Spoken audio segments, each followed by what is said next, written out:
Thank you, Bob, and all you who have make time to come to listen to me.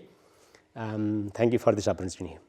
I will be talking primarily based on my own experience. I engaged with Nepal's communities around protected area and also with other stakeholders, and I took that subject as a part of my master's PhD student, and also since 2005 when I returned from Reading completing my PhD, I have been more or less continue to engage with the protected area management and conservation and livelihood issues in Nepal.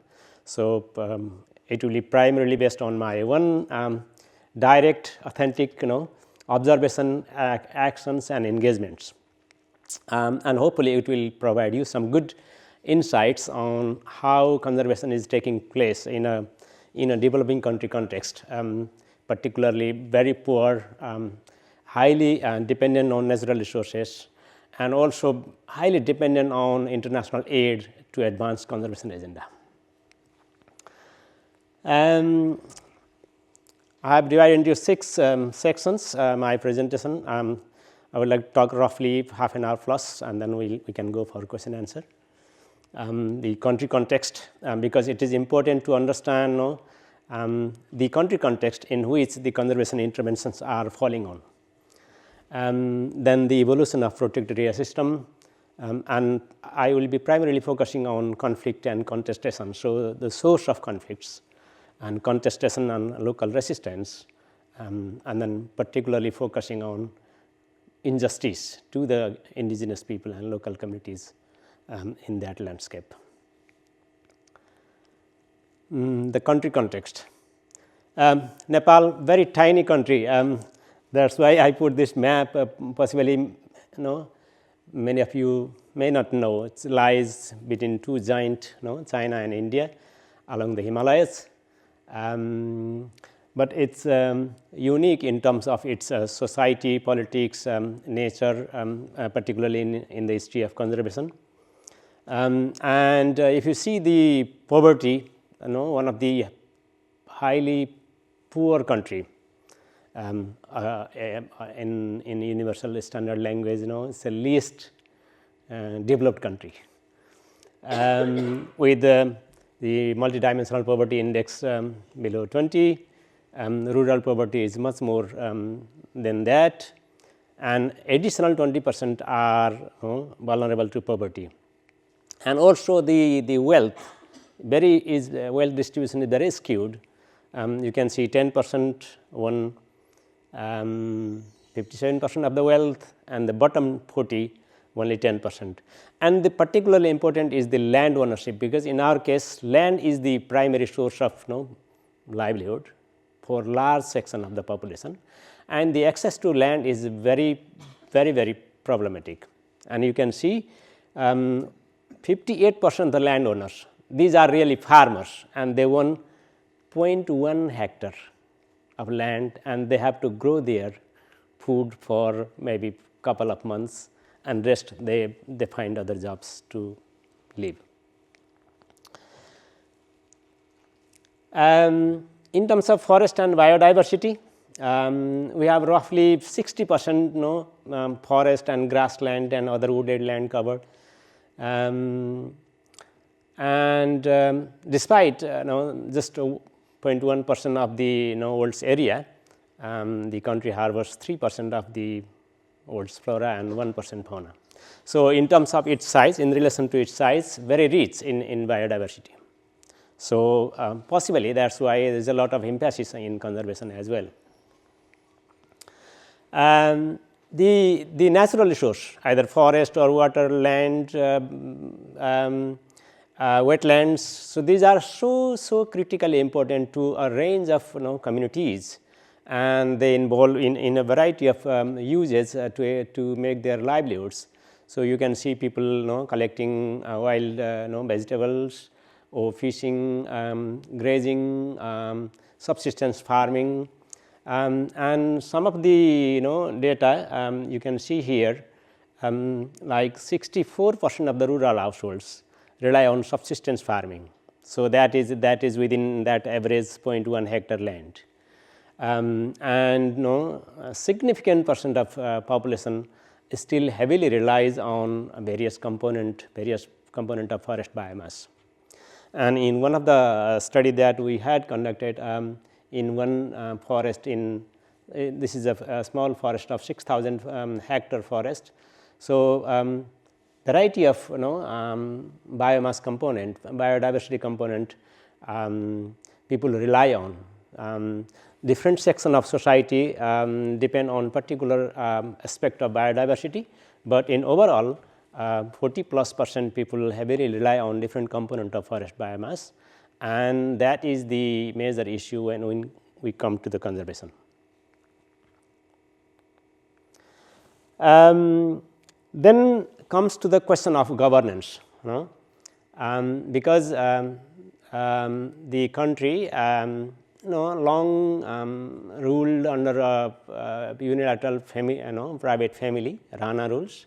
Then after this from the 1950s it was a monarchy, and now after 1990 we had this multi-party parliament system. But in these last 35 years, now we have 32 governments. So, you can imagine the level of poor governance, the instability. So, the major issue is the undemocratic institutions, either at the state level or even at the community level or even at the civil society level, everywhere.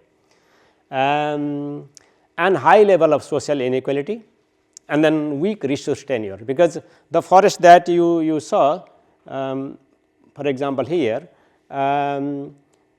almost 95+% of the forest belongs to the state. So, people have little access to the forest. Of course, yes, they are accessing forest within different regimes, but in terms of actual power to manage and control it, because it's all belong to the state, and then it depends on the state policies and bureaucracy, all that how people are able to access the resources. So, that situation is leading to poor management of natural resources, limited economic opportunities, and then unfair benefit sharing, which is leading to both environmental and social crisis. So, we can see how while the forest and other biomass looks rich, but actually the environmental crises are also equally appealing. And then the overall result is we rely heavily on remittance economy, because there is no job in the country. So, youths are migrating either in Malaysia or Middle East, and currently, for example, because of the current crisis in Middle East, a lot of people are returning back, and that means a lot of families, and they will remain in hunger, because the Middle East is the major source of livelihood. So, in this context, now let us move to the protected area, the conservation. The conservation, particularly in terms of the protected area approach, is started in the 1960s or 70s, formally 70s.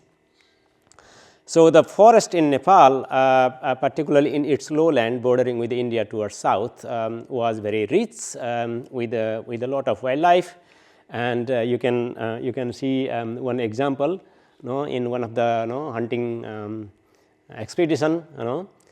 This was just one case, and there were both external hunters and internal rulers used to hunting and used to keep that forest for hunting. But during the 1950s and 60s, they found that the number of tigers and rhinos heavily went down. So, some of the ecologists from UK, from US, from Germany, so they studied these phenomena, and they were able to convince the rulers, the kings in those times, and finally they were able to convince to establish protected area. because the kings were the hunting rulers, and so once they convinced, so it was okay. So they didn't have to consult anybody, because of the huge power gap between the ruling class and the ordinary citizen. So then the number and both area of protected area substantially then increase in the particularly in the 70s and 80s and up to 90s, and that to some extent still continues even today in different forms. So this is the network of various protected area. We have 21 formally established protected areas with roughly a quarter of land mass under protected area system. So this is very significant particularly. So if we go like from 1960s to 2010, the approach, management approach has slightly changed, particularly from national park without population to some of the national parks up in the Himalayas, accommodating some settlements within the national parks, and also towards the mid 90s then we introduced the buffer zone program to accommodate the interest of the neighboring communities, and gradually we went to kind of landscape and transboundary initiative with China and India. So that's how the isolated approach to national park is gradually, and initially the national parks, most of the national parks were established keeping focus on a particular species like rhino or tiger or wild buffalo. Then gradually it went to cover the ecosystems and landscapes and connectivity, wildlife corridors and all that. So from 96 onwards, a program called buffer zone management program. The whole idea was because there was a growing conflict between the park and local communities. So how to reconcile that conflict?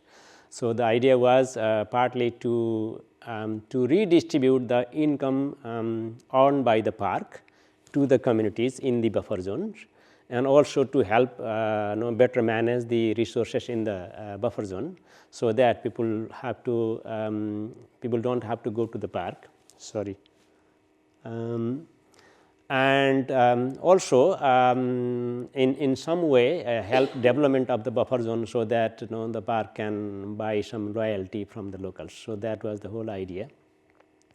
But the problem that turns out today is, for example, these yellow area, these are heavily settled areas, and these settled areas are now become part of the protected area itself. So the autonomy that used to enjoy, that the local community used to enjoy, has gradually been compromised because it's now part of the buffer zone. So there are growing conflict, particularly in these buffer zones around all the national parks these days. So after the mid 90s, we went to establish these conservation landscape, and you can see this is the population distribution. These are northern parts are scarcely populated, but the southern part are heavily populated. So you can see these conservation landscape overlap with the heavy dense populated area. So the problem, particularly in our southern part, is it is a rich biodiversity zone. This is a highly fertile land and very productive land, and provides food for the whole country, and also a very densely populated area. So we have overlap of this productive land and rich biodiversity and densely populated area, and that's where some of the major park people conflicts come from that region. So with now proposing some additional sites as a OECM these days, it's almost like 40% area may come under protection, and that is exacerbating the conflict that was already exist there. Now source of conflict, whole range of, and primarily these are related with the resource use. But apart from resource use, there is also an issue of human wildlife conflict and the conflict with the security personnel, and certainly the issue of cultural and other issues as well. So, I will just highlight couple of them. The eviction and forceful resettlement.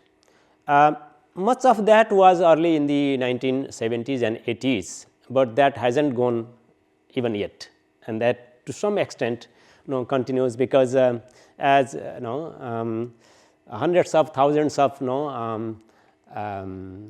they call it squatters or landless peasants or whatever you would like to tell them, but these are here and there everywhere, and then the authorities have to always chase them away.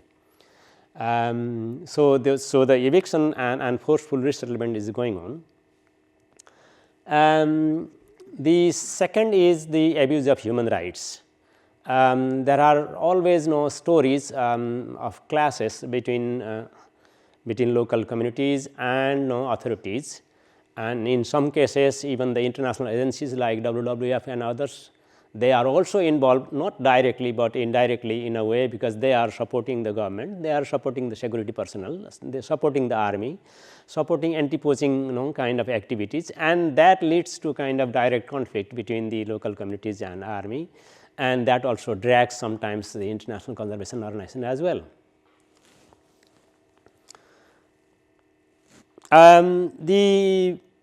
The most important issue of conflict here is the equity around protected area system. Equity in a range of issues. For example, the buffer zone program, it promised to bring development to the buffer zone communities using part of the park revenue. But because of the nature of Nepali society and the elite capture in every section of the institutions, and so the investment that is coming from buffer zone or the investment coming from international conservation organizations, that is also subject to elite capture, and poor and marginalized people often get aside from those kind of benefits. So that is one issue. Second, these days government has established some relief fund for the wildlife victims. Then the distribution of relief fund is also problematic, certainly because of the again similar issues of poor governance and institutional capture from the elites and all that. And the third much more promised benefit to local communities is tourism. But tourism is limited to very few, just for example, out of 21 protected area, only 3 protected area, almost 90% of the visitors visit only 3 protected area. That means rest of the protected area, they do not get any visitors, that means they do not get any revenue from the tourism. So, all these issues leads to a very limited benefit to large section of the communities from conservation, and that is the source of inequity or injustice within conservation. I think the emerging issue these days, particularly for last decades or so, is the increasing human wildlife conflict, because we have now increased tiger population, increased rhino population. Actually, some political leaders are saying that we need to call tigers or sell tiger to other countries. So the number of wildlife is increasing, and that is causing human injuries, other damages.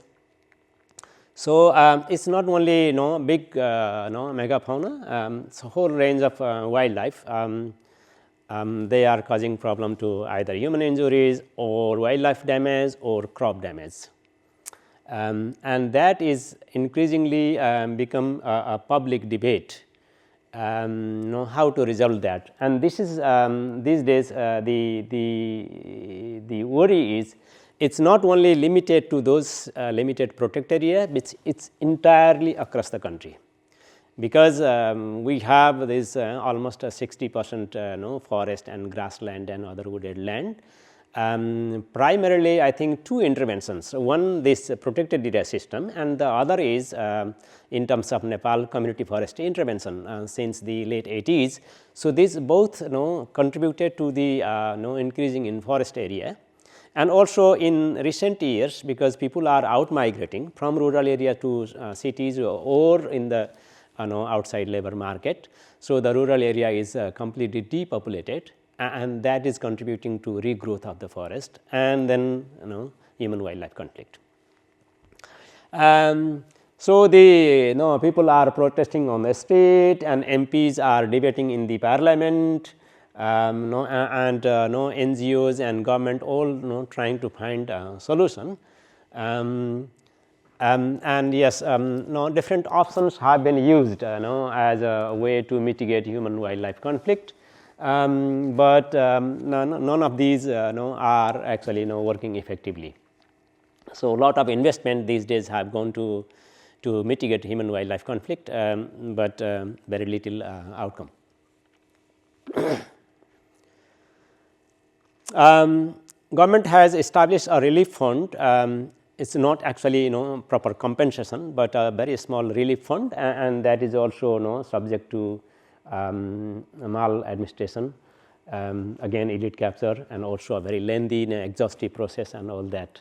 So, that is also not very helping, and at the very first the government hasn't enough money itself. That is the problem, and the demand for relief fund is increasing every year, and government simply can't pay for that. Now comes to the section of contestation and resistance. So, the contestation is in conservation discourse, whether we should be adopting more and more protected area or that approach, or whether we should be adopting a more widespread and more inclusive kind of conservation that includes agricultural landscape and other ecosystem settlements, urban areas, all that, or focusing on protected area, and that is again in the only in the megafauna. Certainly, there are debates and contestation all the time in planning and decision making. Policy and regulation, particularly, for example, we have this National Park and Wildlife Conservation Act 1973, which has not been revised, and there are some minor amendments since then, but people want to major revision in that act. It's very old act, and it's act during the time of King. That is very top down kind of act. But the primarily the bureaucracy and its conservation partners, they are a bit reluctant to, or they are trying to keep up that act. And certainly the everyday struggle around resource is the major arena for contestation. So, the primary demand, and there are a number of commissions formed by the parliament, and these commissions also have recommended to relax, to allow some level of subsistence use in the buffer zones and in the periphery of the parks. So, that is one issue, but the officials are saying that it's impossible to go into that path, because it's difficult to administer and monitor. And the use of army is another important area, because in all our national parks, actually the army is providing the security, and there are a lot of issues between army and the local people, and actually local people don't want army, and they are saying that there are some parks which are working fine without army, so why should we need army in all the parks? But government is saying that it's not possible to keep the protect the protected area without the army, particularly because of the poaching and all that. Also, there are these days conflict between the three levels of governments, and the local government and the provincial governments are saying that we should also have a role in the management of the protected area, but the federal government and the bureaucracy there, they are saying that we should be managing protected area because it is a part of multilateral environmental agreement and we are responsible for those commitments that we made, and you have a more kind of developmental kind of mindset. So, you may not properly take care of the environmental issue. So, that is a tussle between the different levels of governments. And particularly the contestation around why there is an increasing human wildlife conflict these days. So, the conservation partners, the officials, they are saying that it is because of the habitat degradation and loss of ecosystems, and that is why animals are coming out. Then the other side is saying that no, it is because of the growth in animal wildlife population, that is why we are suffering. So, let us make that number of animals as per the kind of carrying capacity. So, there is pressure to conduct studies on carrying capacity. For example, how much a particular national park, how many tigers can it retain, such and such that. And there are particular conflicts around fishing in the rivers around national park, because these big rivers are part of the national park, and government does not allow fishing in those rivers.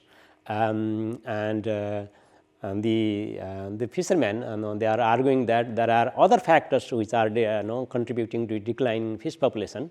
For example, the dams, the polluting industries, all this which because they are powerful development and corporate power. So, government can't do anything with them.